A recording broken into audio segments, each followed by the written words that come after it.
പുരുഷന്മാരിൽ ഉദാഹരണക്കുറവ് ഒരു പ്രധാനപ്പെട്ട പ്രോബ്ലം തന്നെയാണ്. സാധാരണ രീതിയിൽ മരുന്നിലൂടെ ഇതിന് 90% നമ്മൾ ചികിത്സിക്കാറുണ്ട്. എന്നാൽ ചില ആളുകൾക്ക് മരുന്ന് പോരാതെ വരാം. ആ ഒരു അവസരത്തിൽ നമുക്ക് എന്ത് ചെയ്യാൻ കഴിയും, അതിനെക്കുറിച്ചിട്ടാണ് ഞാനിവിടെ സംസാരിക്കാൻ പോകുന്നത്. ഇങ്ങനെയുള്ള അവസരങ്ങളിൽ നമുക്ക് ചെയ്യാവുന്ന ഏറ്റവും നല്ല ട്രീറ്റ്മെന്റ് ആണ് ഫീമെയിൽ പ്രോസ്തറ്റിക് ഇംപ്ലാന്റ് സർജറി. ഇതൊരു സർജിക്കൽ പ്രൊസീജിയർ ആണെങ്കിലും ഇത് ലഘുവായിട്ടുള്ളൊരു ട്രീറ്റ്മെന്റ് ആണ്.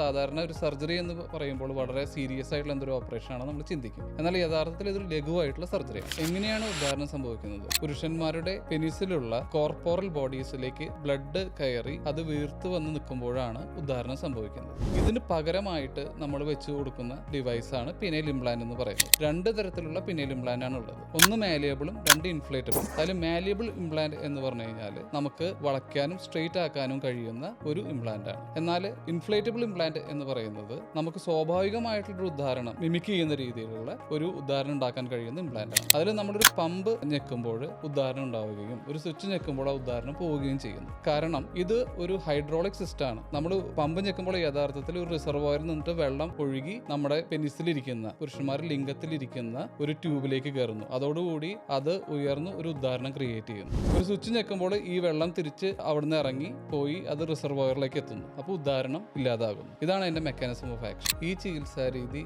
പേഷ്യന്റിനും അതുപോലെ തന്നെ പേഷ്യന്റിന്റെ പാർട്ണർക്കും വളരെയധികം സാറ്റിസ്ഫാക്ഷൻ കൊടുക്കുന്ന ഒരു ചികിത്സാ രീതിയായിട്ടാണ് കാണപ്പെടുന്നത്. ഒരു നല്ല ശതമാനം ആളുകൾക്ക് ഈ ഓപ്പറേഷൻ ചെയ്ത് കഴിഞ്ഞ് കഴിഞ്ഞാൽ മൂത്രം പോകുന്നതിൽ എന്തെങ്കിലും ബുദ്ധിമുട്ട് വരികയോ അതുപോലെ തന്നെ മറ്റെന്തെങ്കിലും വൈകല്യങ്ങൾ ഉണ്ടാവുകയോ ചെയ്യുമോ എന്ന് സംശയമുണ്ട്. എന്നാൽ ഇത് രണ്ടും ആക്ച്വലി രണ്ട് കമ്പാർട്ട്മെന്റിൽ ഇരിക്കുന്ന സാധനങ്ങളാണ്. അതുകൊണ്ട് തന്നെ മൂത്രനാളിയെ ഈ ഓപ്പറേഷൻ സാധാരണ രീതിയിൽ ഒരു തരത്തിലും എഫക്ട് ചെയ്യാറില്ല. അതുകൊണ്ട് തന്നെ യൂറിനറി പ്രോബ്ലംസ് ഉണ്ടാവാറില്ല. ഇതിൽ നിന്ന് ഞാൻ പറയാൻ ആഗ്രഹിക്കുന്നത്, മരുന്ന് കഴിച്ചു കഴിഞ്ഞാൽ ഉദാഹരണം ഉണ്ടാകാത്ത പുരുഷന്മാർക്കും വളരെ ഫലപ്രദമായിട്ടുള്ള ട്രീറ്റ്മെന്റ് യൂറോളജിയിൽ ഇപ്പോൾ അവൈലബിൾ ആണ്.